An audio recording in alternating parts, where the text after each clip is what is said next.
a weekly segment that I do. I sit down with my friend 30 and So Gaming, and we talk about something in the gaming world. Sometimes we recap a bunch of different stories, but this week, Fallout is kind of having a moment right now. There's a lot going on with the franchise. The TV show's doing great. I tried out Fallout 76 this morning. If you're kind of interested in Fallout 76, what's it's like for a brand new player, check out my video. It might help you decide whether or not you should or shouldn't play. And this video might help you, because I had a very different response than others are having. Mike's been playing quite a bit, so he'll tell you that.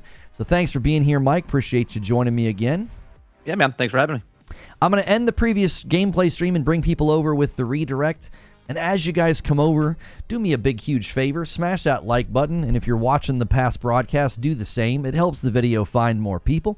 And we like to do regular talk show content here all of the time. So let's just start with what we just came from, because it's fresh on my mind. And if you guys haven't seen the gameplay stream yet, go check it out. You know, you're going to get to see those early stages. But I was like, okay, there's a lot of rough edges here. The further I got, the more I got in. It's like there's a lot here making it tough for me to enjoy it. And I'll just, Cliff's notes. Sound design is just not great. The guns don't sound good. The graphics are obviously, it's a PS4 game. And it also, they didn't really make it look any better than Fallout 4 did, which is okay for the time. But I think a lot of people anticipated, the 16 times the detail meme thing.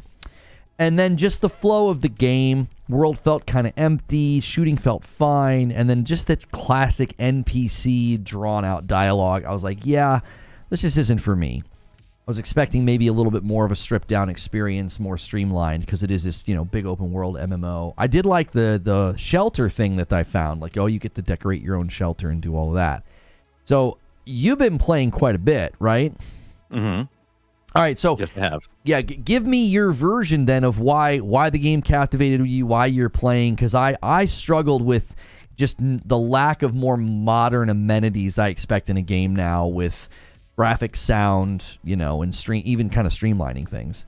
Well, I'm going to push back a little bit, because the way you described the game, and don't get me wrong, when the game came out, it was a pile of trash, right? Mm-hmm. Let's be honest. Right? So I'm not going to be a fan of that. When it came out, I put a lot of time into it. When it came out, I put about 80 hours into it when it launched. I had fun with it, but it was a buggy mess, just like lots of other games. But the way you described it, it seems like that you had a pre-perceived notion before even playing the game that you already were going in not looking to like it. That's what it sounds like, because instead of just I tuned into your stream that you just did very late. So I know you went to level 20 right away. So you didn't kind of go through the vault or anything while you're in there. You've never played before, correct? Yeah, this is my first time ever touching the game. So yeah. You never played through the actual vault, sort of like the tutorial type of thing, trying to give you dialogue, teaching you stuff. Like, you never used the VATS thing. The VATS is completely different than Fallout 4 was. You can skip the dialogue. You can literally just go to the bottom of the dialogue boxes and just say, okay, leave and quit, and then you can just go on your merry way. If you want to play the game where you're not doing, structured main story events, you can literally go to public events all the time and just level up and stuff like that. So there's a lot of stuff that you kind of glanced over because you were rushed, because you're trying to play it just to get some information and whatnot. So I don't think you gave it a fair shot, but at the same time, I don't think you need to give it a fair shot, because I don't think it's your cup of tea of a game. Well, I picked the level 20 thing, and it says that's the best option. Do you think that people shouldn't do that if they're new? They should start at the what was it, level 2, I think? Yeah, you start the game just like you would like 5 years ago. But you think that's better? I think if you play the game, if you're playing the game for what it is, then yeah, I mean, if you play any game, why would you skip 20 levels to get to that level? You know what I mean? You're missing out a big chunk of stuff that you're, again, if you're going into the game to just do what you want to do, then yeah, go to skip level 20, go do public events, get some loot, level up your character. But if you want to play the game for what the game is, which is a story-rich character, like a world building, then start from the start, because you are a vault dweller coming out of the vault. Okay. Well, I mean, I'll be honest. I didn't go into it not wanting to like it. I thought, oh, wow, they've made all these updates. It's just going to be sort of this open world MMO. Like, I wanted to do looties and shooties, right? Just run around and shoot stuff. Yep. And I don't doubt that I could do that, right? Skip through the dialogue. Because I've played games where I get to the point where I'm like, I'm just going to skip the dialogue. I just want to get to the next. I don't really get invested in the world all that much. And I know I'm not a Bethesdian fan. Like, Bethesda fans, they love that. Like, they want the dialogue. They want to have that element of crafting their own story, and I think that's fine. I think even if I would have done that, what you're saying, like done the some more streamlined thing or skipping the dialogue, I still struggle to get into a game that looks and sounds so just I guess the sound was just poor. There were games back then that didn't have issues with sound, but it's 5 years old, right? It's 5 years old, and it was meant for the PlayStation 4 and Xbox One. So, but I can play a game like Ghost of Tsushima, and that was an old game too. That's a 4-year-old game, and it was PS4 game, and I think it looks beautiful. I think that's the engine, right? This engine just has continued to show its age. Comparing Tsushima to Fallout 76, Fallout 76 was made in like 13 to 18 months, rushed out the door, where like Ghost of Tsushima was like 5 years in development, and like, you know what I mean? It was like completely two different things.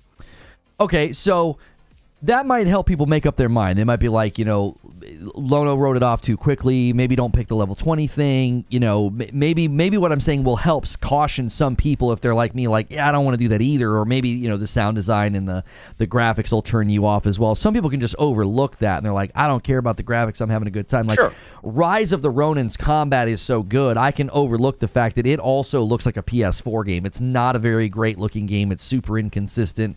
Performance is rough in cities and towns, but the combat's just so good. And with Fallout, I was like, okay, the shooting is fine, it feels okay, but it's just sort of a run-of-the-mill shooter. That's not the main offering of the game, right? It's all those other things. So all those other things, what sort of like what are you doing right now in the game that like kind of keeps you coming back? What's the content loop look like for you? Well, I played it for about over the 5 years. I played it right when it came out. I played it for a good 3-4 months. Got about 80 hours in.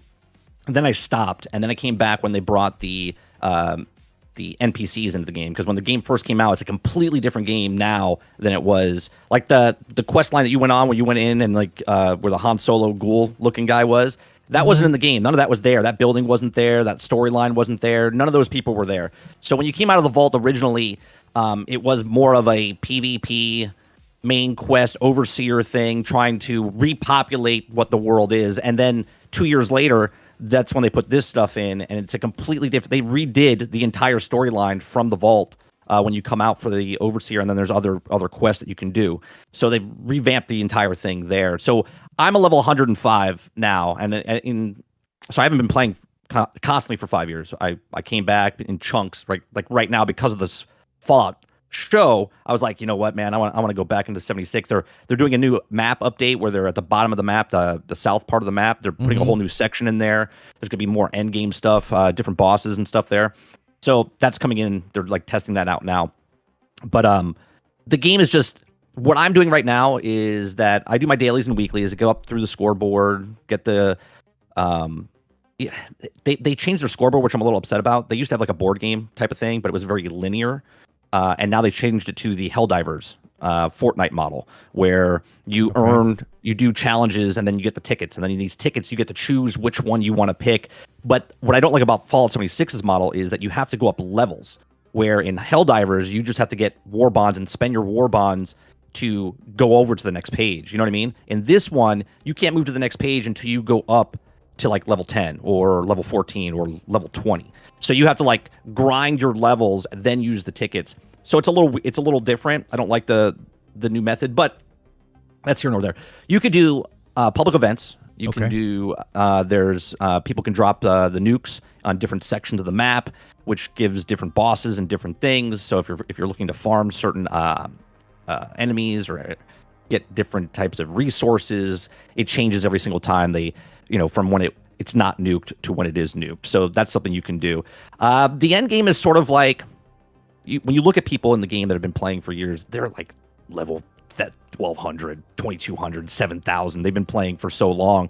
And when you go to their camps, you see like all the stuff there. Now, you can earn the stuff and you can also pay for the stuff. Now, that's where it kind of gets a little, pay to win-ish now, because now they've added guns and whatnot that people had to earn and grind for in different activities. Now you can just pay $10 and get that gun. So they don't really care about, whose feelings are getting hurt there. It's just like, if you're enjoying the game, play the game. But there is if you're a person that likes Bethesda games, first off, if you like the storytelling, the lore building, there is a ton of quests to go on. They added Atlantic City, they added the pit. These are expeditions that you can go on within the world itself. They're adding, like I said, a new section of the map. So there's a lot of content here. So we talk about live service games all the time and how they all fail and how they're doing it wrong. But Fallout 76, as much as crap as people give it, it's still got a consistent player base, and it's here 5 years later. And they're actually doing a live service correctly. They just keep adding more content to this, sort of like what No Man's Sky is doing. The difference is No Man's Sky charges nothing, and these guys charge with all the Atom stuff that they keep putting in the Atom shop. Okay, so with the end game and the content loop that you're playing, is there any aspect of, like, when those people get that high level, are they primarily just playing new content and then, like, establishing a settlement? Like, is there a point where you sort of get, like, in some RPGs and stuff, you get so high level, you're now just sort of incrementally getting percentages? Like, what's it look like when you do get so significantly high? Like, how does that experience, like, meta progression? Like, what are they sensing as far as you're doing your dailies and stuff and you're going in? Are you still leveling? Are you still, like, getting skills and stuff? Yeah, so they added a legendary card system a couple years back. So you have your regular specialty cards that you have, and then they put legendary cards in. So once you get up to a certain level, then you get these legendary cards, and these legendary cards, you take the cards that you don't want to use, and you can scrap those, and you get like a currency, and you can add those to your legendary cards. So your points in your specialty cards max out at 15. That's like the highest you can go at the base level. But if you keep leveling up the legendary cards and slot them into your thing, you can go all the way up to, like, I think 30, like double that. So you can get super powerful with this. So you'll see guys in the late game, enemies are always your level. So it doesn't matter what it is, right? It always constantly goes up. So if I'm fighting a guy that's 105 for you and you're level 20, he's level 20 for you, I think, or within 5 or whatever it is. Okay. And then for me, he's 105. And you're still doing the percentages of damage based on what your build is with your guns that you have to that character. So yeah, there's a constant leveling process for those people to get stuff. And then there's also different events, like a Halloween event and a Christmas event, and different. They bring these different events that come in that have certain plans that you can get dropped, or different weapons that only drop during, like, Halloween, or they only drop certain things. So people go and get those plans, and they grind for those things. And then if you want those plans, the person that has the plans can sell those plans to somebody else, and then you can make those things inside your house or your weapons and whatnot like that. So there's definitely a carrot in front of you to keep you coming back to try to get that next coolest plan or the next weapon or the next thing to put in your house. Yeah, I remember we did a video about Fallout 76 in 2024. Like, they had seemingly pretty big plans that they're still coming out with, like you said, with the map expansion. What are your thoughts on the future of the game, given how long it's been out? It released 6 years ago in 2018, and they're still adding to it now. How many more years do you think this game has? I mean, I think they go as long as, like, Destiny's doing it, or as long as, any other live service game that can do it. If they have a consistent player base and they don't need millions and millions of people playing, they just need hundreds of thousands of people playing across all the consoles. So, or all the platforms, I should say. So I think that they just keep it going. As, like, GTA is 11 years with the GTA Online. They're making money with Fallout First, right? People buy the Fallout First. They have benefits. Right now they're doing, chat, correct me if I'm wrong, those of you who play it longer than me. Right now there's a Fallout First. I don't know if it's just for Xbox, if it was for Game Pass, but they give Fallout First for free for a trial, right? So they give you this stash box, junk stash box, and these ammo stash box. So the biggest thing in these games like ESO or Fallout 76, which are both Bethesda games, if you get the subscription model for Elder Scrolls Online, you have unlimited stash, right? Like you have unlimited backpack to put stuff in. In Fallout First, if you pay, I think it's like $13, if I'm not mistaken. Yeah, it's $12.99 a month. You can get the first month for like $6.50, and I do think it was free somehow. I don't know if they're still doing that, but they're like 1 week trial or whatever it is. But yeah, if you get the stash box, you get to keep it after your trial, which is fantastic because it lightens the load. Your stash box, you didn't even build a house, so you don't know, but your stash box only holds 1,200, which only held 300 at launch. It's at 1,200 now. That gets filled up really fast, really quick. Okay, so the loop is always like get stuff, break it down, build things or repair things, or you know what I mean, and then go back out in the field and do it again.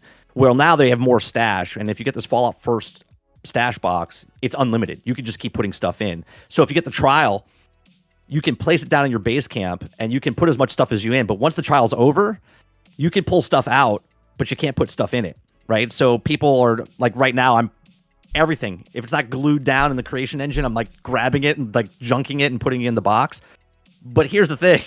I thought about this. I was like, it's really simple to pull out something by accident, like too big of a pile. Like let's say you have 1,000 like silver or whatever it is. You pull it out. If your trial's over, you can't put that back in the box, and now you're overweight, and there's no way you can put it in your stash box because you're well overweight there as well, right? So you would have to just drop it on the ground or give it away or sell it or whatever, or pay $13 to get it back open so you can put it back into the Fallout First box, right? So yeah, chat's saying that it's free on all platforms. It's a 3-day trial right now. And there's 4 days left to use it, somebody is saying. So yeah, it looks like you can get on all platforms. I mean, I know when they did this in ESO, it's such an interesting question because they get away with it when people are having a good time. Like ESO as an audience felt like the subscription, the Crown subscription, that they also got the stuff that you were talking about. They felt like they got so much value out of it. Nobody seemed to complain. But I also had people saying, like, yeah, if you're going to play the Elder Scrolls Online, you basically need the subscription. Like, they've kind of designed it to be that way. Do you feel that Fallout 76 is in a similar place? Like, without Fallout First, are you going to buck up against these limitations and really feel, I need it? I mean, $13 a month seems, I'll be honest, that seems kind of high for a video game subscription that's not an MMO. Like, people in chat were saying it's not an MMO. I mean, to me, it always looked like an MMO light style experience. Well, you're not really paying for the MMO style. If you want to play, if you pay for Fallout First, you can literally make it a solo experience, right? Because it's the opposite. Fallout, the game itself is an MMO. It is. It's a light MMO. You can join a team, get XP, and everyone's always worried about, well, I want a Fallout game where I can play solo. I can play the entire game without ever playing with anybody. Okay, like literally every single quest you can go on, you can play the entire game solo. You never have to play with anybody. But everyone's like, well, I don't want to come across anybody else on the map. And I'm like, all right, well then go play Fallout 4. Go play Fallout 3. There are games. Go play Fallout New Vegas, right? There are games that are solo just only. But they try to want to force themselves to, well, I want to play this game, but this game is not what I want, and I want to make it what I want. Well, you can. Pay for Fallout First, $13 a month. You can pay a solo experience where nobody else is on the map and it's only you or your friends that you want to bring in. And if that's what people want to do, cool. I mean, MMOs people paid for decades. They paid a subscription, $12, $13, $15, $18 a month for this type of stuff. They're doing everything basically an MMO did back in the day, minus the 1,000 people on a server, right? It's like 32 people, 16 people, whatever it is on the server. I mean, I don't know if I agree with that. I do think there's a difference between World of Warcraft, where you're paying for access to a server. You're paying for access, right? And there's, like you're saying, it's this big open world, it's this big open space, and you need, you're helping, basically, you're funding the server, essentially, is what you're paying for. And in this, in both ESO, my frustration with it is, you make aspects of the game very limited, or even, you would argue, maybe unpleasant or frustrating, and then you monetize the fix. That's one where I kind of... Oh, yeah. That's what I always say. Make the problem, sell the solution. Yeah, I really recoil at that. It's like, well, you get people hooked. They like the game. They're having a good time. And then you're like, well, it would be a shame if all this stuff you're working on was incredibly cumbersome, tedious, or bottleneck. So pay $13 a month and it won't feel that way. I'm not gonna, rip them to shreds for this. They offer something in the market, and if players are willing to pay for it, so be it. I don't think I'm a fan of that, though. I don't think I'd want to ever play a game where I felt my enjoyment of the game was intentionally sort of choked, so that I'm like, okay, I'll pay money so you stop bottlenecking my experience. I have 270 hours in the game. Never, ever paid for Fallout First. Never, ever paid for atoms in any way, shape, or form. Okay. All the atoms I've earned inside the actual game itself by doing challenges, scavenging, taking photos, building stuff, just playing the game. Like, playing the game, you get the atoms, and you can take those atoms. And like I said, it is like pay-to-win type of stuff inside the store. Like, for instance, there's an ammo converter is what it is, right? So okay. you pick up ammo throughout the entire game, right? And maybe you're not using electric or energy build. Maybe you're not using cryo build. So you could take those and they convert it to like a 10-to-1 ratio. So if you have 10 of those bullets, it'll turn it into one of the bullets that you want, or a stack that you want to use. So that's in the store. And if you want that, it's going to cost you $7, right? Or you can go kill 400 ghouls. And when you kill 400 ghouls, you get atoms, and you'll have enough atoms. You're going to kill ghouls. You're going on missions. You're going on different things. You're going to kill those things. So you will get atoms, and then you can take those atoms and then go to the store and then purchase that thing, right? So there is stuff in the game that is pay to win, or pay for convenience, I should say, right? Because that's what it is. It's more convenience. But as far as the storage stuff, yeah, there's people. I played Elder Scrolls Online. I've been playing that for 10 years. Never once got the subscription model to get the unlimited storage, right? I just play what I play, and that's how I play. But each their own. Yeah, I mean, there's people in chat saying that, you don't have to pay the money, but there's others saying, like, they've designed it so that you do that. And that's obviously a concern. We're seeing, concern about live service games not being viable and aspects of live service games being sort of challenging. And I wonder if, there are going to be companies that try this sort of thing where, well, yeah, you're having a great time and, you're really leveled up now, but you're going to run out of space. You're going to run out of this, like creating those pain points that can then be monetized. In my estimation, though, I don't think a lot of games would get away with this. I think most games would not be. It wouldn't be a well-received thing.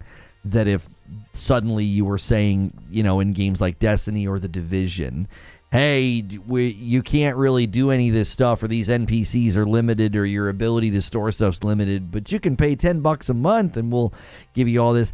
I think the reason ESO got away with it initially, especially, is because it was the crown store primarily is what people were focused on. It's like, you're getting so many crowns to spend. Like, the value, most of the people I've talked to with ESO, is they just said the value was just so great that nobody really cared. And then it became like people felt like it was almost like necessary to play the game. What, real quick, Fallout First, though, you're not just getting the storage. There's other benefits. You get like 1,600 atoms. You get a bunch of other stuff in that service. It's not just for unlimited storage. Yeah, somebody said in chat that you get a server when you pay for that. You get your own server. So that's what I'm saying. So you can make your own server. You can play by yourself in that game, or you can have 7 of your friends, so 8 of you total on that server.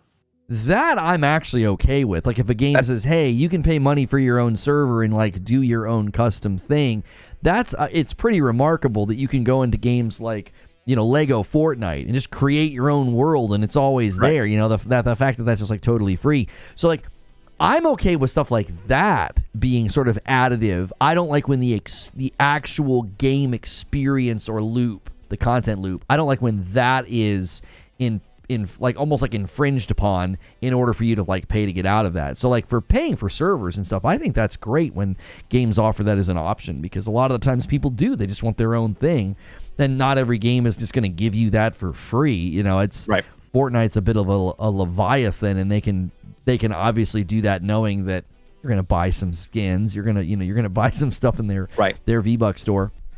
So obviously, one of the reasons that this game is suddenly hitting new player peaks on Steam and everyone's paying attention to it, and all this stuff's happening. They're all on sale. They've got things marked way down. Like you can get Fallout 76 right now on Steam for $8. I bought it today on PlayStation for $8. I could have just downloaded it, by the way, through PS Plus. Like I didn't even have to pay for it, but I was like, I'm going to pay for it just because I like having it. If they ever make significant changes, I can just come back. I was like, $8 is $8.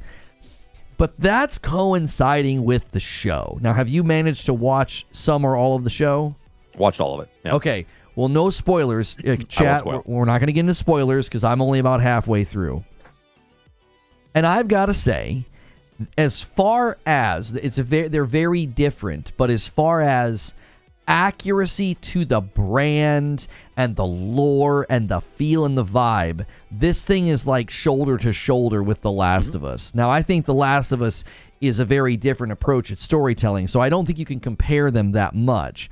But if we're asking the question, is the show checking all the boxes of just nailing the feel and the look and feeling as if it's respecting the source material, I feel like The Last of Us TV show and Fallout they're shoulder to shoulder. So, what's your thought on it's been renewed for a second season? They announced that I think yesterday.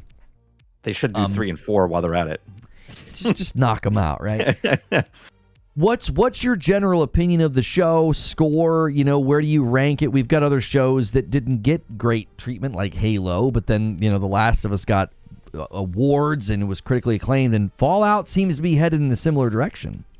Yeah, I love the show. I thought it keeping close to what the games are, right? And this is Bethesda's Fallout, so I know a lot of people look at well, there might be lore breaking and stuff, but they're not. If you just let the story, let it play out, watch the story, and if you are a person that doesn't know anything about Fallout, I think the setting of what Fallout is, just the nature of Fallout, I think is very interesting. Like I like the setting of Fallout more than The Last of Us. Both worlds at the end, you know what I mean? Both on a type of the world is different, a much different place than we know. But I really like I love the actors they've picked. My least favorite is Maximus out of the group, but at the same time, you always have to have your least favorite because there's other people that are better than the others, right? So I loved the Ghoul. I love. Why don't you wait? Yeah, we'll get to the Ghoul in a second. Why don't you like Maximus? What about him don't you like?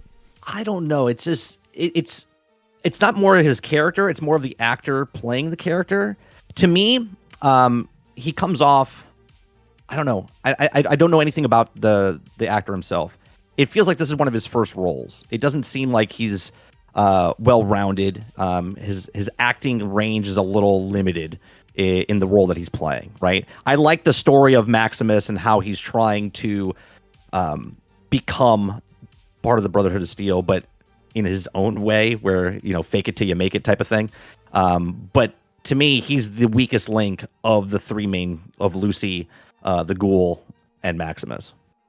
Okay, because I want to get to the other characters that you like. My only pushback on Maximus is I feel like, because I don't want to get into spoilers, but I do feel like in shows like this, they're having to embody somebody that is like almost childlike at some level. Like they don't know things. They're super naive and ignorant about certain aspects.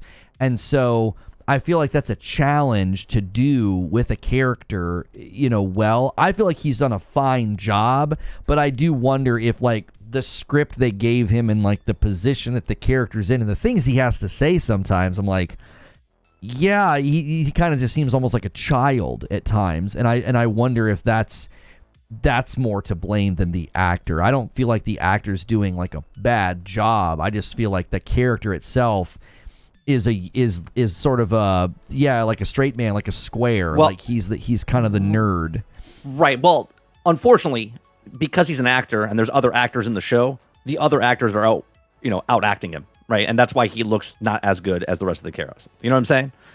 Like Lucy as her role, she's just a much better actress in that role than he is in his role. And it comes off. Yeah, I'll grant you that, because she is like the doe-eyed kind of dumb, just super naive, and she plays it perfectly. She's fantastic. Right. Like, she embodies the experience of the game. Like, you're in this, like, oh, everything's great, and you go outside and you're like, oh my gosh, it's terrible out here. She's fantastic. Like, the casting in the show, I think, is part of the reason it's just been received so well. Like, I think everybody's nailing their part to a very high degree. I think that's always needed in a show like this. Like, you need a very good cast to bring that to the screen. I also think that each of the characters, though, is almost like if you made a character in game, like, that's the class they picked, right? Like, she's a Vault Dweller. She went through levels 1 through 20, right? She did something that you just skipped, right? You're like the Maximus character in your Fallout 76 run because you didn't know anything. You kind of just went out into the world and you want the power armor suit, right? You know what I mean? That's right. Like, that's what it feels like. It feels like Maximus is a character that's like a level 5, and Lucy is like a level 20, and the Ghoul is like in Endgame. You know what I mean? Like, that's what it feels like between these three characters. Well, yeah, Eugene saying it, he's a character with 0 intelligence and all luck. Like, right? Like, he's exactly right. The luck. He lucks into everything. Exactly right.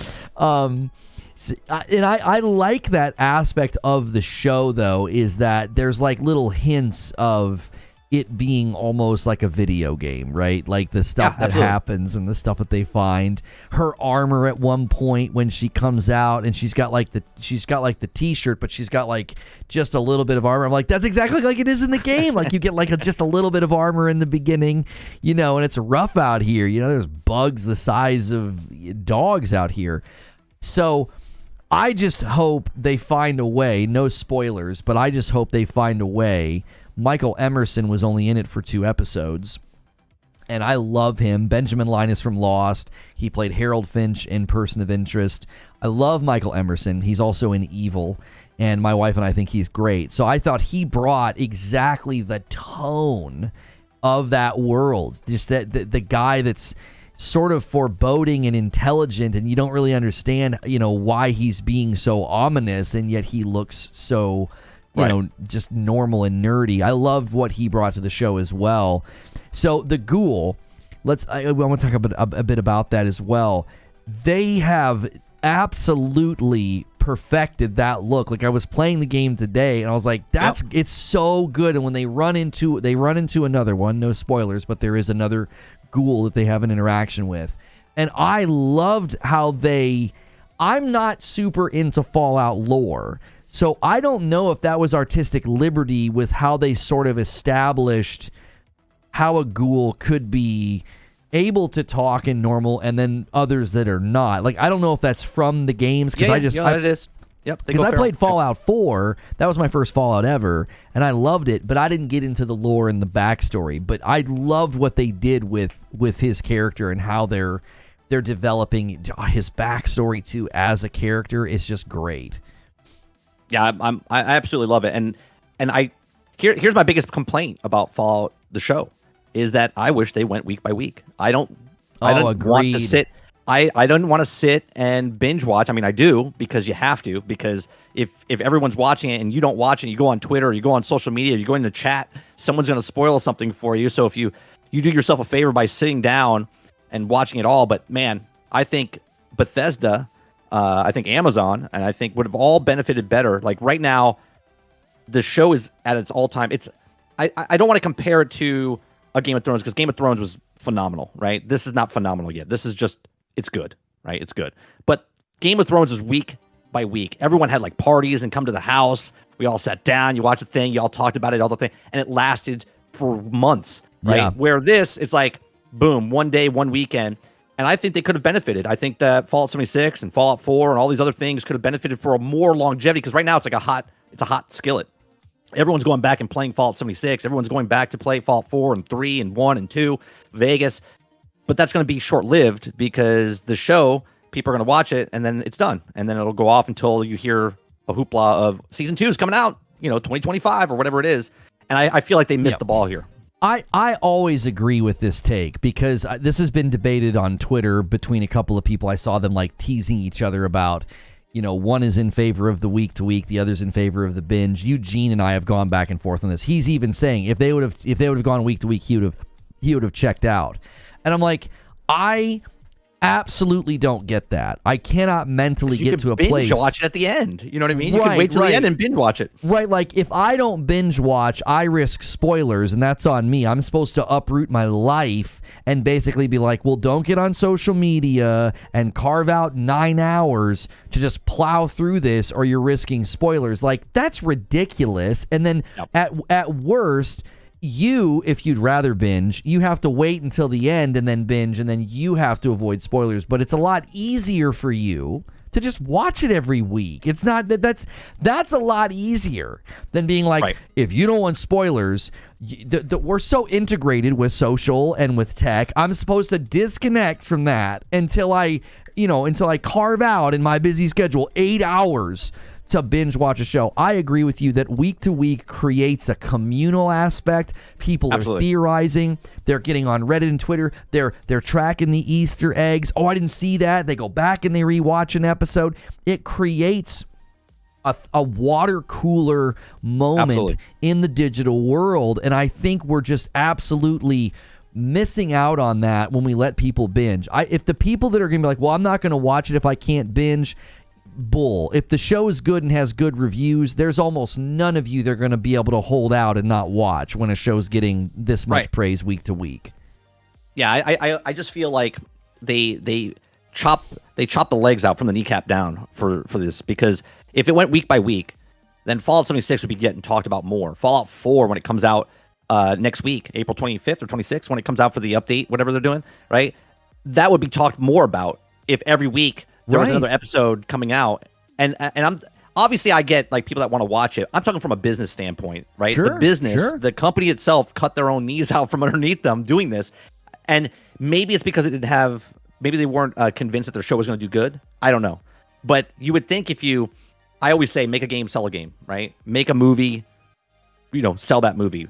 Write a book, sell that book. Like, be confident in what you're making and put it out there. And if it's good, it's good. If you think it's good and people start watching it, it's good, then that's what it is. But a lot of these people are like, I don't know.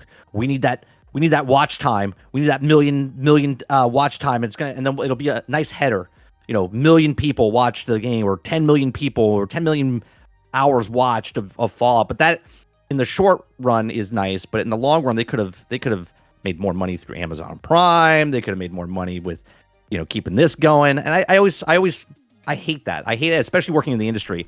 I hated working on something and then just dumping it on best back in the day. Worked on a series and then they just dump it on DVD. It's like straight to DVD type of thing. You know what I mean? Yeah, instead of a weekly episodic thing. I am surprised that they didn't. The Last of Us, there was like a spike in sales every time an episode aired. Yeah, and it's like, didn't y'all look at that and think, Witcher? Witcher, that the same thing could have happened with Fallout? Like every week, people would have been like, yo, the show is getting pretty crazy. And then it would have boosted sales again. It gets on everybody's radar again. I am shocked that they did this, because now the expectation is, well, season 2 will be the same way. And it's like, well, you've missed the mark now. You can't walk this back. Yeah. You have to binge watch it now. Yeah. You've set the standard. Somebody says the actor who plays the ghoul purposely didn't play the game so he could be an advocate for the audience that has no experience with Fallout. Yeah, but then I think the main actress, she played all of she went and played all of them, which I think was the right choice. I think her being familiar with the source material is probably more important than the ghoul, because she has to embody almost the player's experience of Fallout. Like, I really loved that she did that. I like her a lot. I hope this gets her into more stuff. I think she's fabulous. She's got a great look too. Like, I think you could do a lot of things with like sort of her vibe. You could make her a killer. You could make her, America's sweetheart. I think she's got a very versatile approach to a lot of different roles. What I like about what they did in the show, and what I like about Fallout 76, is that when they're together, right? It's that companion type of feel, right? And then also in Fallout 76, my biggest letdown for Fallout 3 and Fallout 4, I would always play the game, and I play it the exact same time my brother would play it. And we would play together, but you're playing separate, right? You're playing separately, but together. Like, you're on the headsets, you're talking to each other, like, oh man, I'm in DC. I'm in, and you're like, oh, cool. And you're exploring together, but you're not in the same world, like different instance, right? That's basically what it is. And what I love about Fallout 76 is that you can play with a buddy and just go on these missions together. And then even in the show, they're companions, but they're going on missions together. And I feel like that's another selling point that they've tried to push towards. Obviously, they didn't make this show just to make the show. They made the show to sell the series, right? To sell the games, to sell the stuff. That's why they make TV shows like this, to get more interest in the video games, and vice versa. But don't you think the timing is weird then? That they did this, and I love that they did it. I think it's masterful. But don't you think it's weird there's not going to be a new Fallout game for like 8 or 9 years, you know? Yeah. How many seasons are they going to do? you know? If they were smart, they would do seasons leading up to the next Fallout game, right? You know what I'm saying? Yeah, for sure, but that's a big in the realm of television. That's a pretty big commitment to say, you know, if you're doing one season, well, I guess it depends on the rhythm. If they do a season in production and all of that, and they have to come out every other year, then, you know, 8 or 9 years from now, they could be only on their 5th season. That's not as hard to commit to. I was thinking a season a year, but that's like 8 or 9 seasons. That's a lot of content. I hate the way they do content now, where they skip a year or 2 years and then put the next season. I hate that. Like, just make a season every year. Come on, what are you doing? Like, what are you doing? Just do the season and film multiple. At least film them multiple back to back or something, and then put them out year after year. When Mando came out, there was no Star Wars out at that time, right? Mm-hmm. But all of a sudden, people started watching Mando, and all of a sudden, people started playing Star Wars games again. Doesn't matter what Star Wars it was. They're just like, yeah, I'm gonna go back and play a Star Wars game, because that is what you're supposed to do. It gets you hyped to go play a Star Wars game, or leading up. Like right now, the Transformers 1 animated show movie's coming out. Mm-hmm. They better drop Transformers Reactivate this year, because the animated movie's coming out. Regardless if it's connected or not, it's a Transformers movie. You better drop that game this year to get people hyped for it. Yeah, I mean, there's different theories in chat. They're like, they did this to promote Fallout 76 and the upcoming expansion. I mean, that's a pretty expensive endeavor to promote a game that I would imagine, no shade to Fallout 76, it's not a huge moneymaker for them right now. It's probably, you know, maintaining itself, but I don't think that game, even looking at the player-based numbers where they're hitting on Steam, I don't think that is the main focus. I think that this is tied to a greater attempt to say we can promote video games and media and the brand or the franchise in more ways, because, you know, with the success of The Last of Us, in the absolute bummer I'm seeing echoed by Halo fans is, man, you guys just could have made Halo so much better. Like, what a missed opportunity, given how great Fallout is. Like, I saw a lot of people bemoaning that. Like, I'm not a huge Halo fan, so I wasn't really heartbroken. I didn't even watch the show. I just, you know, I heard season 1 was terrible, and I just stayed away. But the first time I saw a trailer for this, I was like, yo, that actually looks like they nailed it. It looks like they captivated Fallout. And the next game in line is Elder Scrolls.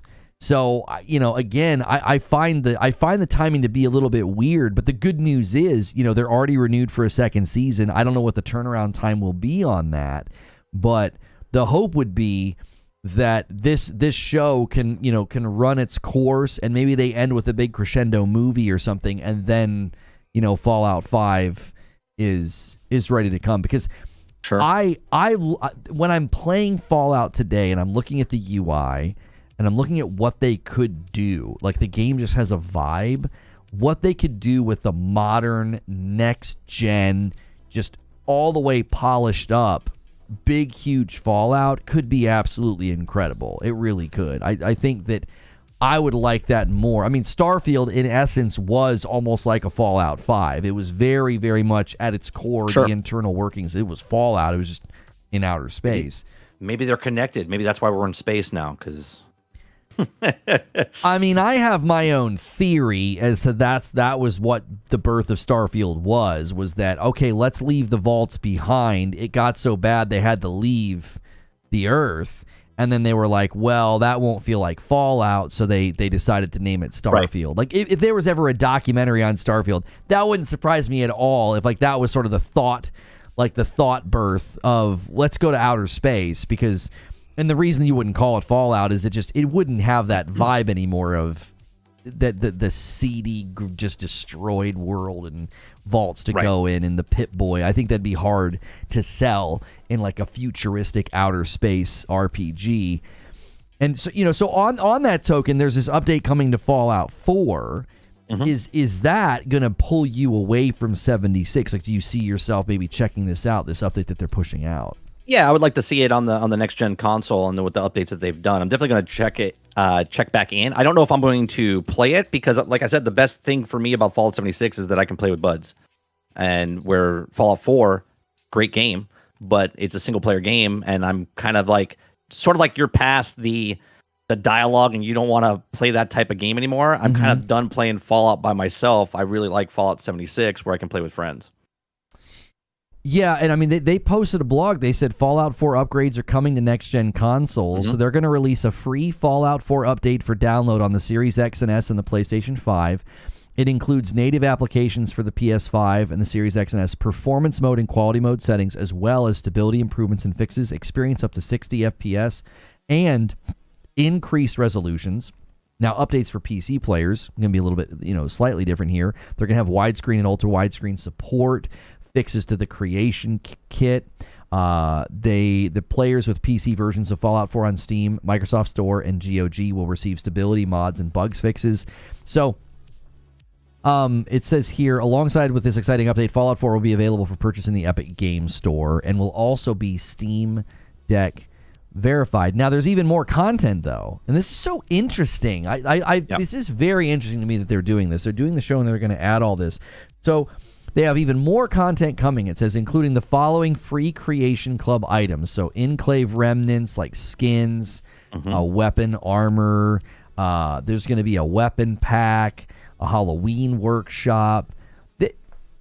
This is interesting to me. It's almost as if some of these RPGs are being looked at as like a live service game, but not. Like, we can add stuff and update stuff and sell stuff, but it's not an ongoing game. Do you see what I'm saying? Right. Do you think that's going to be more common?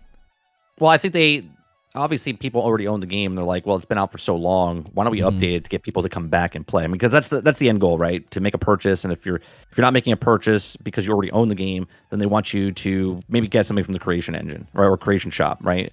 Or just come back in because your time is what they want.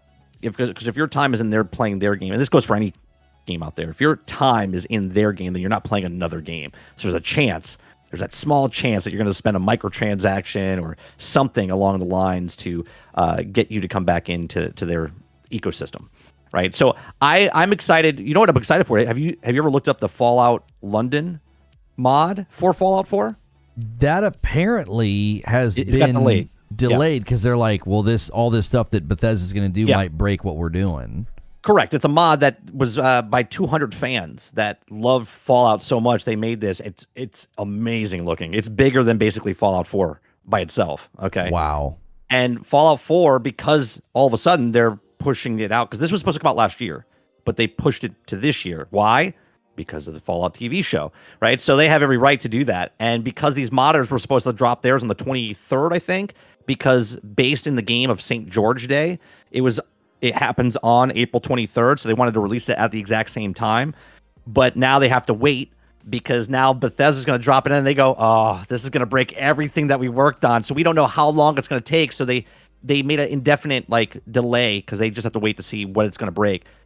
The whole thing about this, though, is I will be excited to jump into that more than Fallout 4 because I already played Fallout 4. Right, and I haven't played Fallout London, right? So I would dive in head first to Fallout London to get that more lore and more stuff into that game than I would to go back and play Fallout 4.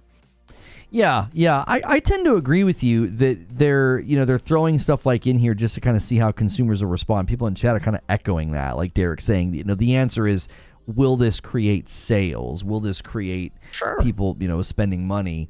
And I wonder, I'm actually quite interested in what this game's going to look like because I remember Fallout 4. It's so funny how you remember games. I remember loving it and thinking it was great. And now I look back and I'm like, man, that game looks kind of rough. Like, it's so interesting how fast your expectations and what you want to see from a game can change over time. And you're not consciously doing that. It's just, Right. you start playing, better looking games, and it's, hard to look back on those. But I'm interested, like, what's this new resolution and frame rate going to look like? Because I always thought Fallout 4 was great. Everybody said, oh, it was a glitchy, buggy mess, and it was this and that and the third. And I was like, I remember streaming it and playing it. It was one of the first games I streamed at length when I broke away from Borderlands. And I absolutely loved it. I thought that it scratched that Borderlands itch. There was all these weapons, and there was so many different things you could do, and different companions you could bring with you. And I think sometimes this happens where if you've not been exposed to a Bethesda game before, I feel like your first sort of lengthy endeavor, like I remember the first time I played Skyrim, I thought the same thing. I thought, this is incredible. And then Fallout was so different, I thought the same thing. I was like, well, this is incredible. Well, I had never played any of the previous Elder Scrolls games. I had never played any of the previous Fallout games. And I feel like that's what happened for a lot of people with Starfield. They're like, this is revolutionary. This is amazing. And it's like, yeah, I mean, I experienced a lot of this in Fallout 4. How do they outdo that in the next game? Do you think that's even possible to, like, make a Fallout 5 and not have it be just more Fallout, if that makes sense? Like, because for me, that's such a hard line to straddle, because people are going to want it to feel and look like Fallout and sort of be familiar, but also you got to sort of not reinvent the wheel, but you got to up the ante a little bit and really evolve your game.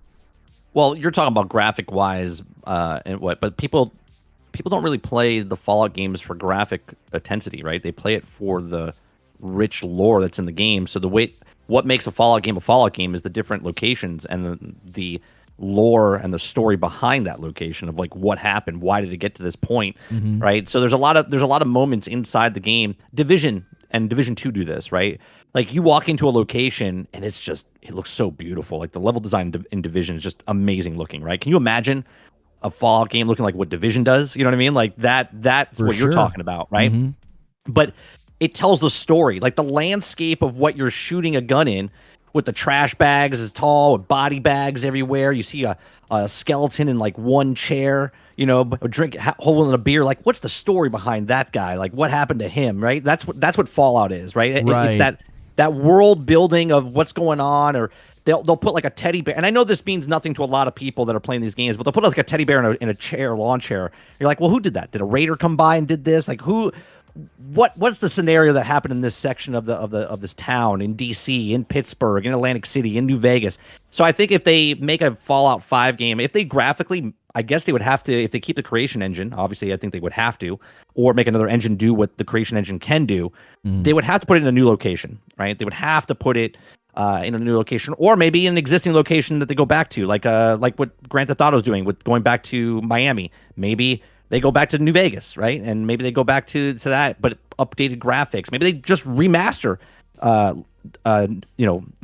Fallout Vegas to, get you interested in it again. I don't know, but I think that to make a Fallout game is just about the rich lore within the Fallout story. It's not about the graphics and the mechanics. Obviously, that's a bonus on top of that, but the people play the games because of what the lore building is in the world.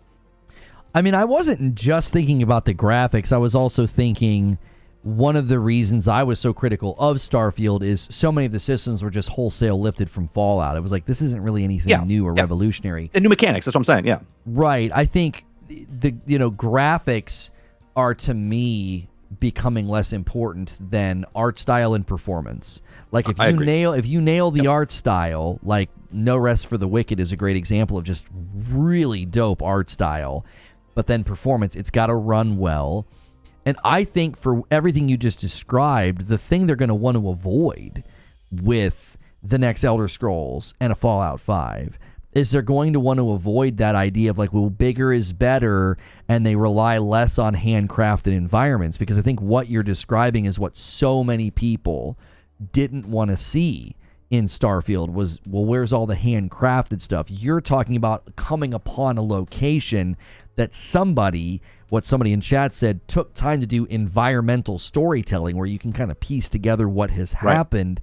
which is a really great and subtle way of establishing a tone and a vibe and a feel that's very memorable. And so I don't necessarily, because people are like, you said, imagine looking like the Division, some in our members-only Discord is saying, imagine Fallout in the Decima engine, the engine used for Death Stranding and Horizon. Like, oh my word, that'd be incredible. But you've got to bring those handcrafted environments, and I really think art style is huge, especially for Fallout. As soon as all the UI starts popping up, as soon as I'm in a vault, I was like, yes. I was like, this is why the show is so good. It just creates that feel.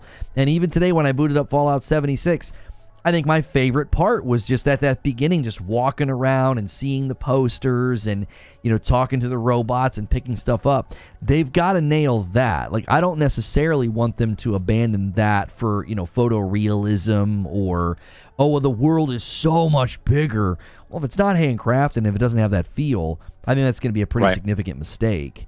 And this is not just a lessons for Bethesda. I think games in general need to think about that the more memorable experiences we've had are not these procedurally generated enormous environments. It's no, it left an impact on me, the art style or the storytelling itself.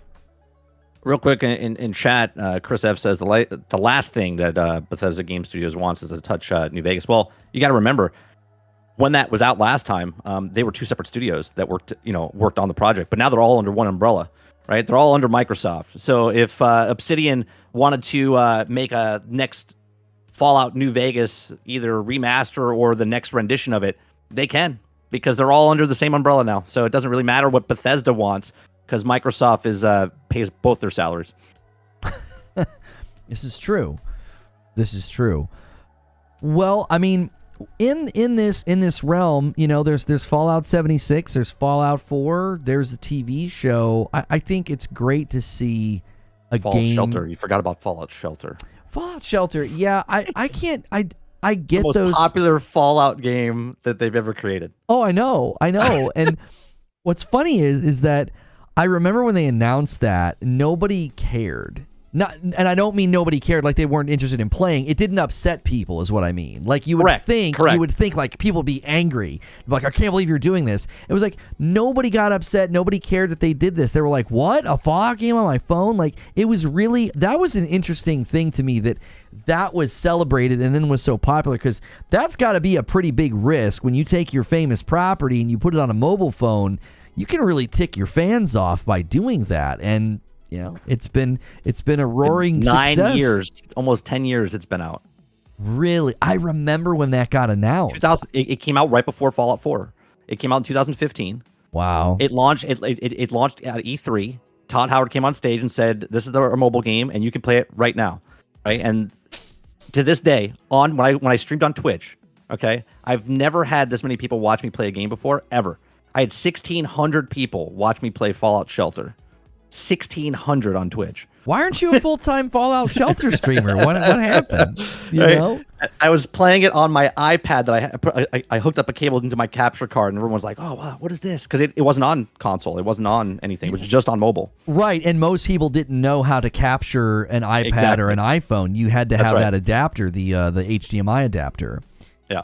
I remember I did that for like a Marvel game, and I was like, this it was more common when I did it at that point. A lot of people had done that, but yeah, you really could have made a name for yourself, being a Fallout Shelter streamer. Yeah. Fallout Shelter streamer. Yeah.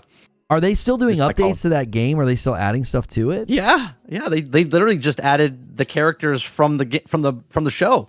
I saw that. I mean, like a substantive update. Like, are they adding? It's been updated constantly for 9 years. That's awesome. I mean, I'm looking at people. I want to go to YouTube. I want to see where this is landing. So Fallout Shelter. All right, let's look at some of the latest videos about this. This guy 17 hours ago uploaded he's uploading the TV show update, and it's got a couple thousand views there. I was looking at any of the big boys. 10 days ago, every vault in the Fallout series explained. 4 million views. Like, it's so interesting. It's just crazy how how long-standing this game is. Like, this guy here only has, and I'm not saying that this to besmirch him, but it's a small channel. He has got 3,000 subscribers, which is why this is so impressive. He has a Fallout Shelter 5 tips for beginners video, almost 100,000 views. You know, he's got 3,000 subs and he's got 100,000 view video. Simplistic mobile game, right? Yeah, which is on console. It's on all systems now. So yeah, I love it. I love that kind of thing can happen. And one of the reasons I think Fallout Shelter is so visually appealing is it's just the art of Fallout. Like, I've always loved the little guys and the little, you go to your skill tree and the little animations. And when you level up, there's just a charm to that I've always appreciated. Would you play a Fallout game with the graphics of Fallout Shelter? Like, just take, maybe someone's done it. I don't even know. Maybe if they take a mod and made the art style of exactly what the bobblehead guys look like inside the Fallout Shelter. Would you play that? Like as like the shooter RPG that they have set up? Yes, it's exactly the same, only the graphics look like Fallout Shelter. I think the problem with that is the reason Fallout worked in the past is it had this gritty, dirty, everything's terrible feel and vibe. Like, I remember the first time I went into a house. You come out of the vault in Fallout 4. I go into a house, and it has this wonderful juxtaposition of like old, really cool TVs and furniture, and everything is a mess. I loved that. It was such a great, and then the bugs that were in the vault, these big cockroaches. That to me was just such a great way to set the tone and story. I think that's hard to do with a cartoon feel. With the cartoon feel, and people would be like, "Oh, this is just," and this would be incorrect. But people would say, "Oh, they're just copying Borderlands," is what people would say. Oh, I also think another great juxtaposition. This is a word I use a lot with Fallout because they create this charm, and there's art, and there's the old-timey music, and then there's the vaults. They're kind of pristine and everything's metallic and clean, but then everything else is horrible and grotesque and macabre and destroyed. I love that. I thought they nailed that so well in Fallout 4. That feel of, man, that you almost feel this sense of melancholy about the world, like what has been destroyed. You sense it more when you have that sharp juxtaposition. So I don't know about the cartoon style. I would love like a side scroller shooter, maybe with the characters, or like a shoot 'em up, because you're running along and getting your guns, and you want like an Ori type of game for Fallout. I don't think like a Metroidvania. I don't think that, but I would love those Contra. Like, more like a Contra, but you're getting the weapons and you're leveling up, and your character can get stronger and get armor. It could be fun. It really could. Because you could put that everywhere. That could run on a Nintendo. Could you imagine right now, before Fallout 5 comes out, they're like, Todd Howard gets on stage, maybe this summer or next summer, he goes, "All right, the next game in the Fallout series he stands on with 16 times the detail, Fallout Shelter 2. And everyone's like, "Oh, for God's sakes, Todd." I don't know, though. I think if he played it up and hammed it up, people would think I think people would think that's funny and they would enjoy it. But I do think that there are long-standing Bethesda fans. The Bethesdians were none too happy with Starfield. The modders moved on. They wanted that Fallout 5. They wanted Fallout 5 instead of Starfield. Is what they wanted. Right, or Elder Scrolls. It's like, give us one of those. And I wonder if we're seeing that. We saw that with Gearbox. Randy Pitchford did not want to be the Borderlands developer, so they did Battleborn. And that, I think, ended up hurting Borderlands 3. And I do sometimes think these developers get that in their head of, well, we don't want to be, that's not the only thing we want to be known for. That's not the only thing we want to do. Because it makes sense, right? They're creatives, they're artistic, so they're naturally going to want to do something else. Like, Bungie didn't want to do Halo anymore, and then they want to do Destiny. It's like, well, I said this the other day, it's like, do they want to do Destiny for another 10 years? Because we're hearing rumors about Destiny 3.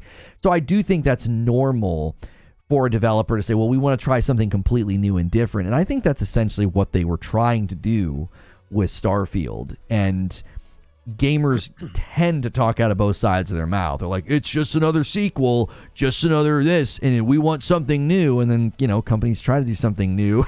It tends to not go over well because it's risky, Right. Brand loyalty and brand awareness is a huge aspect sometimes of a game is successful or not, because people recognize it and they're like, oh, I want to play the next fill in the blank.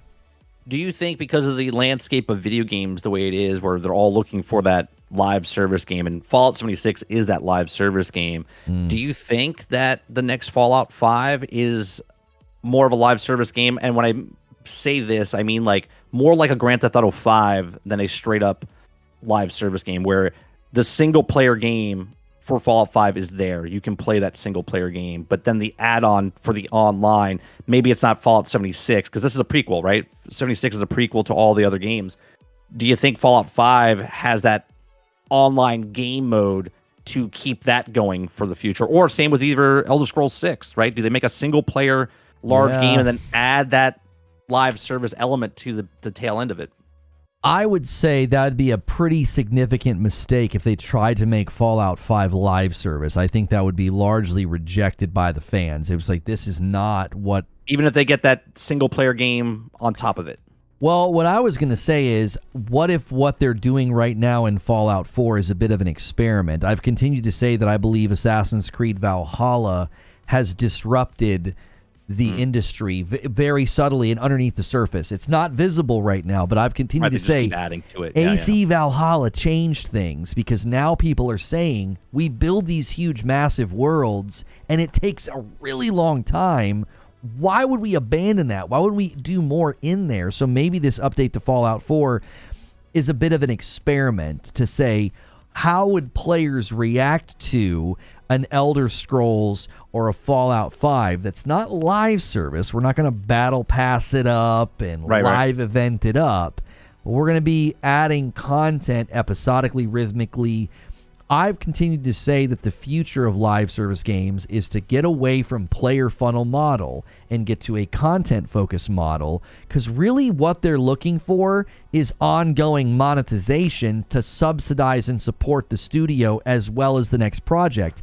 I think you're way more likely to have success if you stop obsessing over player funnel model and go to content focused model. And Fallout 5, Elder Scrolls 6, these are games that could do that, and then it wouldn't be like a traditional live service game. I would say that's an ongoing game. Like, they're just going to keep adding to the world and to the experience without that sense of, if we lose players, if the player funnel dries up, then our game is done, right? Like, if Helldivers player funnel dries up, it's done. Like, what are you going to do? You need players for Helldivers to work.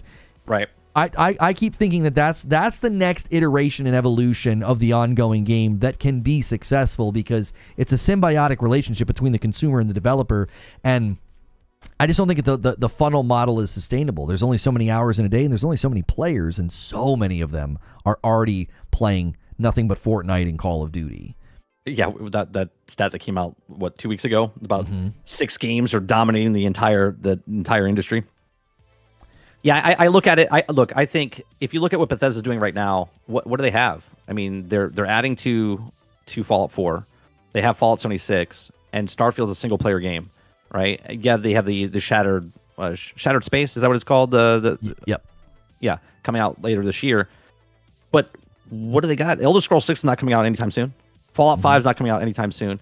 So I still stand by what I've said for months and almost over years now, where I think Starfield's going to have that online component added to it after the fact, because then they cover, right? They have their fantasy, they have their sci-fi, and then they have their post-apocalyptic. Fallout 76 is that ongoing game for Fallout fans. You got Elder Scrolls Online for the fantasy fans, and then you have Starfield if they add a live service element to the back end of that, like sort of like a Grand Theft Auto Online or Red Dead Redemption Online did. That's your sci-fi fans, and they got it covered until the next rendition of those things come out. Well, somebody in chat is saying this should be a wake-up call to directors. Gonk is saying, game companies of shows and movies that if the video game show or movie is good, people will play their games again. The era of video game shows has begun. So I saw this question posed a bunch on Twitter. I'm going to pose it to you. if you picked a franchise that got turned into a TV show, what are you picking? I actually struggle to answer this because I would said Ghost of Tsushima, but that's becoming a movie, so I'm kind of already getting that. I would take a Gears of War series. Oh, yeah. I would take a Gears of War series. I could see a Starfield series, where they go on adventures or whatever like that. I could see a Starfield series.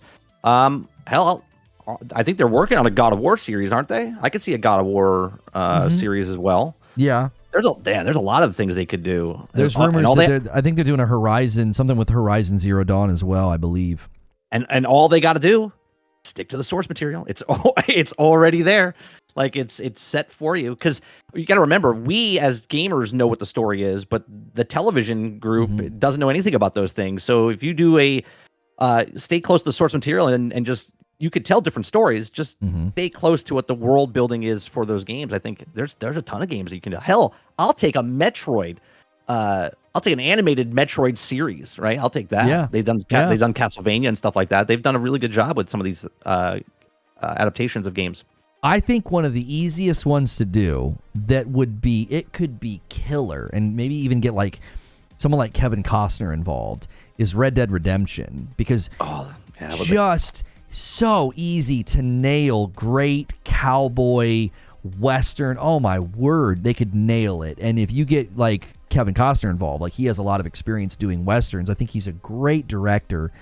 That could be just a killer show. And I think with the way that they've told both the stories of the games, how hard would it be to be faithful to those? Like it's already, you can literally watch the game, just watch all the cutscenes. It's like watching a show.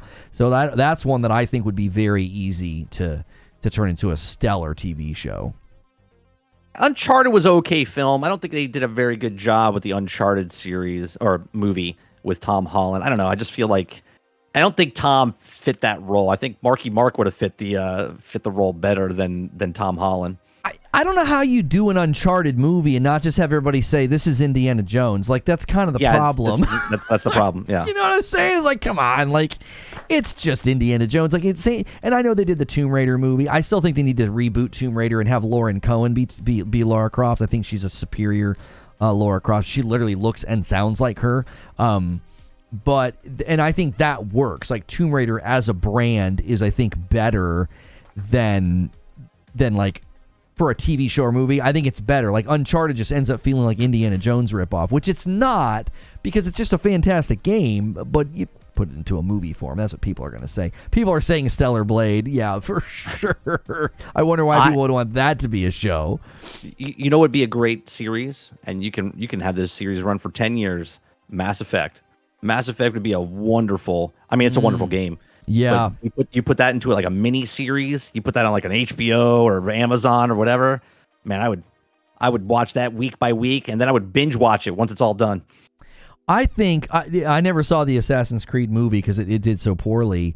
But I think Assassin's Creed could also be a great show because you could have every season be an era of time. So you get to kind of reset the cast, reset the time period. That could be really fun if they do it right, because that obviously is the frustration with some of the movies like Assassin's Creed and Uncharted and others, is they end up feeling like just like a brand grab. Like, we're just going to grab this brand and try and make something. And Fallout and The Last of Us, I think, have hopefully charted a course that your show or movie is going to be way more successful if you really try to honor what you're pulling from, as opposed to just grabbing the name and trying to make some, chintzy throwaway movie.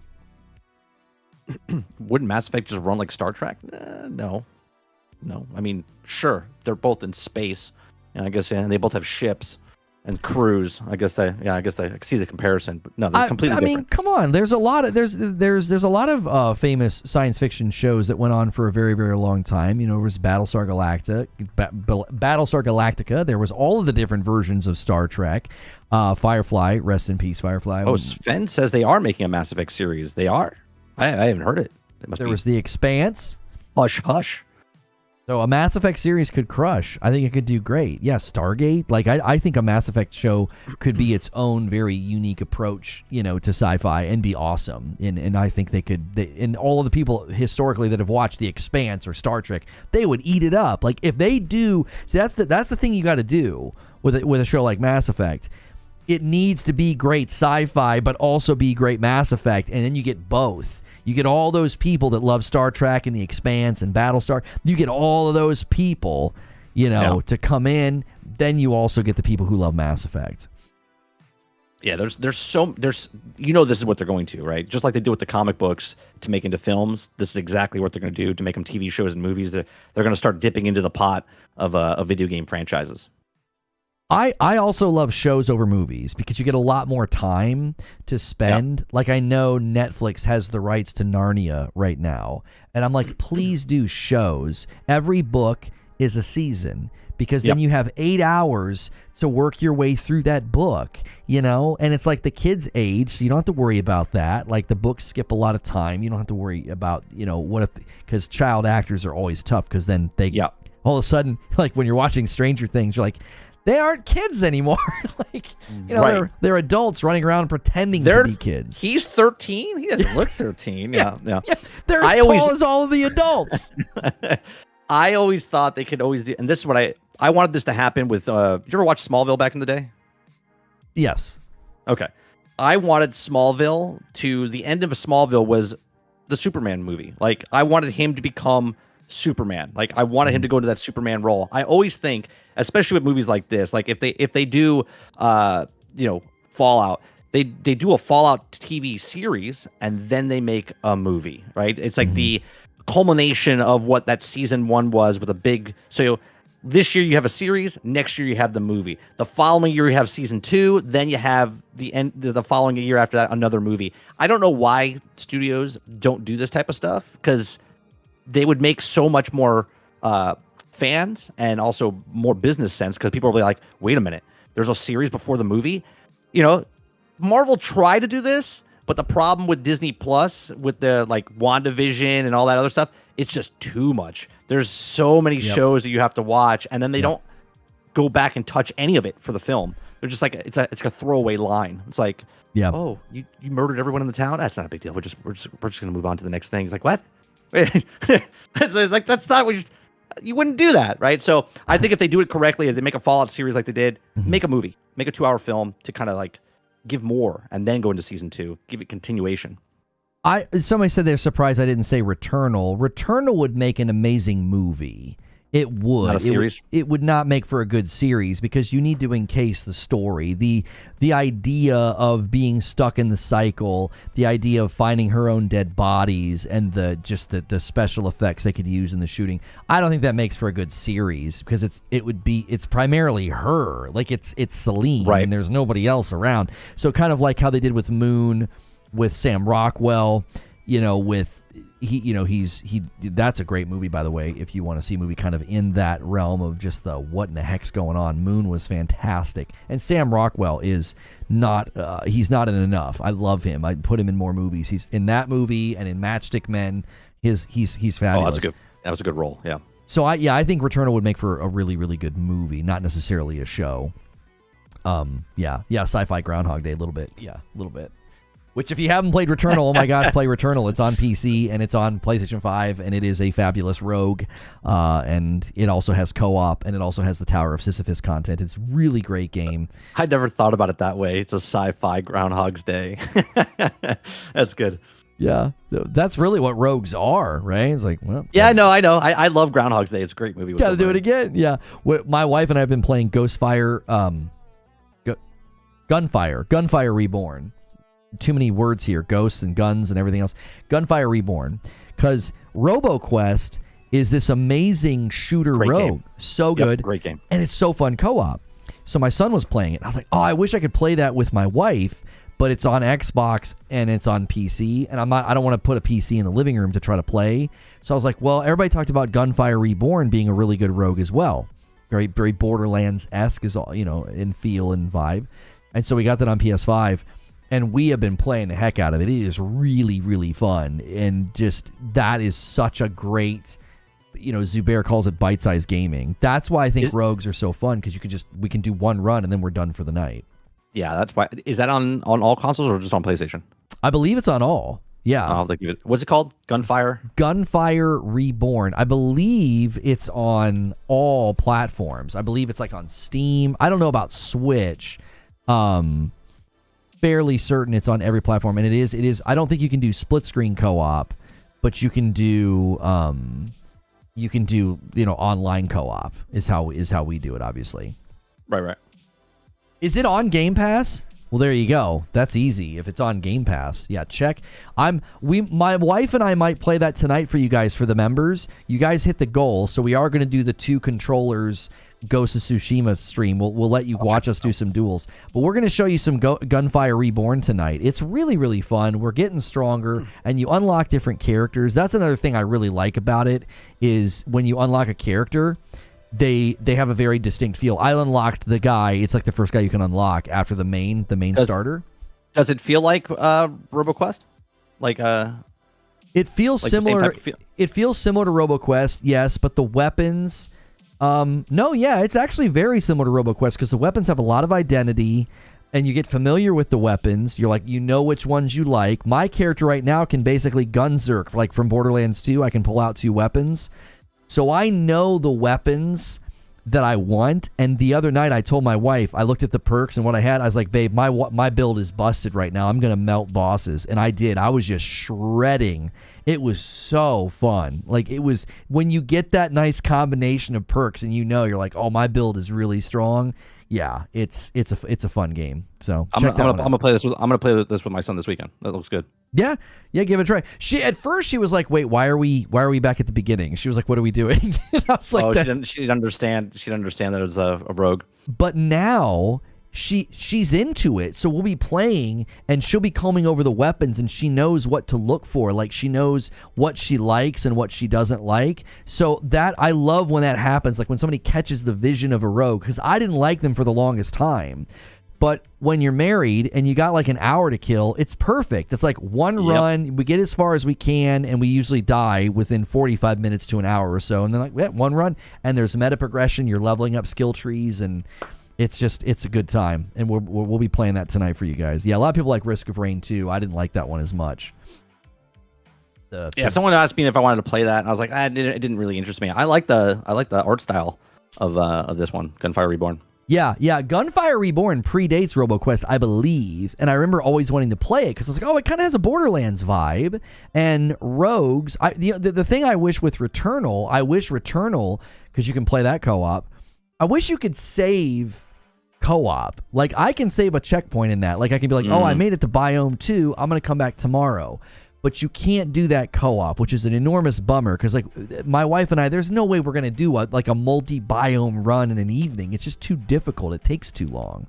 So I wish they would do that for that update for Returnal. Well, they're not going to, but it'd be nice if they did, because that's a great rogue as well.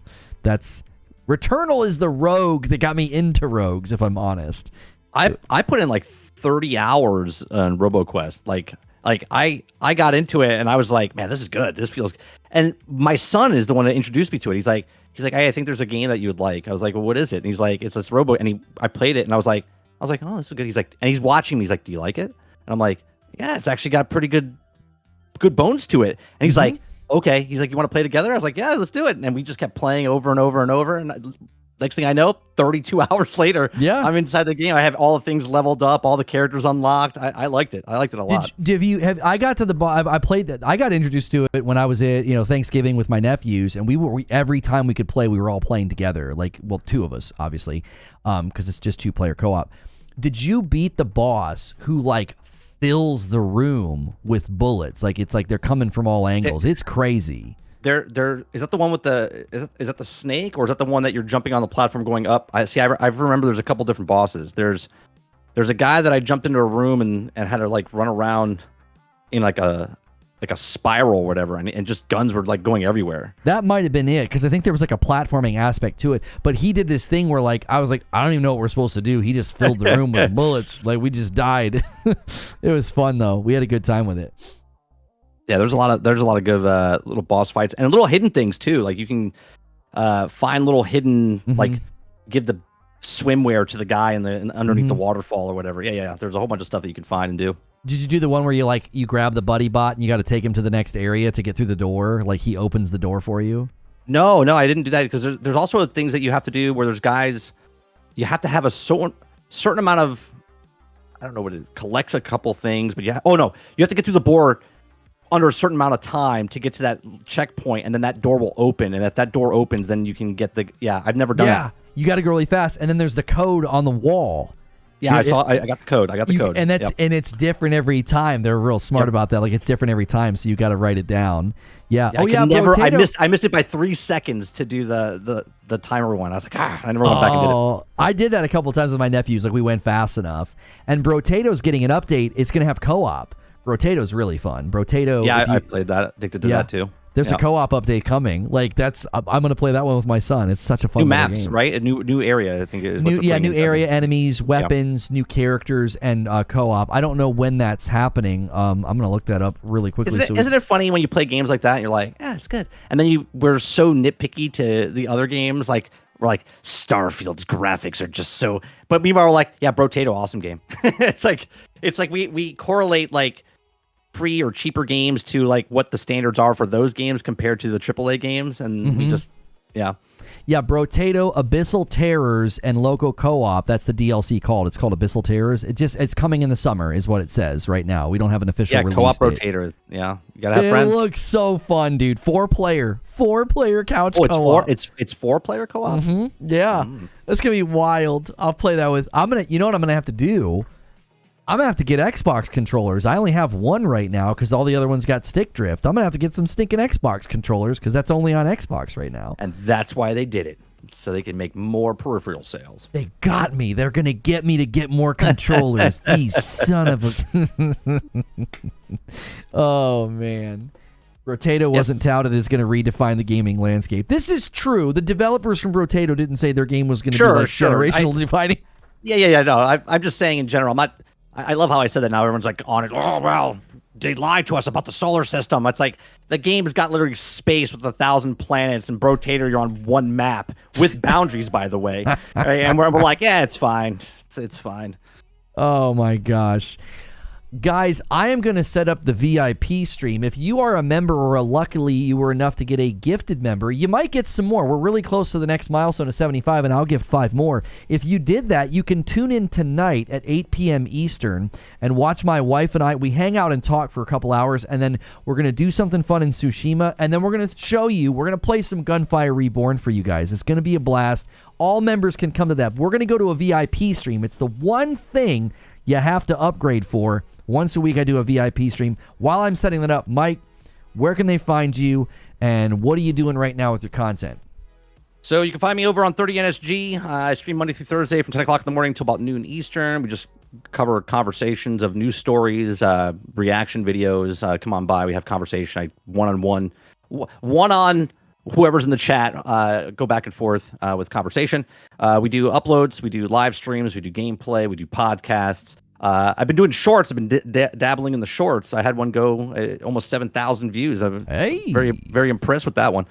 So yeah, I've been doing a lot of different content. So come on by Monday through Thursday, 10 o'clock in the morning till noon Eastern, or 8 p.m. to midnight. And that is a great place to go if you're looking for stuff in the evenings, especially like a podcast in the evenings on Thursdays, because I don't stream in the evenings, guys. So his name is clickable in the description, 30NSG. He's here with me every Friday. And then we hop on a call. My producer joins us. If you're a gifted member, by the way, we opened up the writer's room to you guys this week, as well as the Discord, as well as Friday nights. Like, my wife's going to be on camera tonight. We're not going to put her behind the emoji anymore.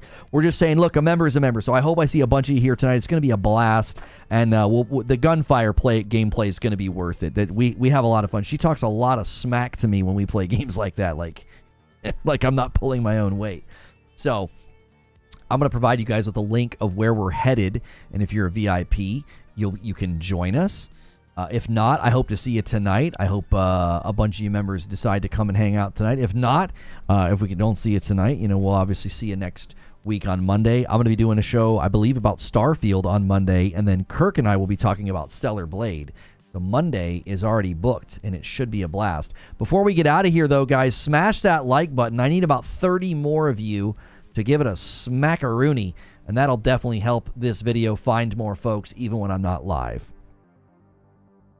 Thanks so much for being a VIP or higher. Those of you that are at the higher VIP levels, we are asking you to jump down to the $10 VIP. There's like a $15 and a $25 tier. We're going to be deleting those tiers eventually, so I need you to downgrade. I know it's weird for me to say give me less money, but it's just going to be a lot clearer to only have like 2 or 3 member tiers instead of 5. So we want to shrink the member tiers down. So if you want to give me more money than the standard $10 VIP, you can super chat or you can gift other members. That's just as helpful, and it gets more people in the member pool. I'm going to end the talk that Mike and I had about Fallout.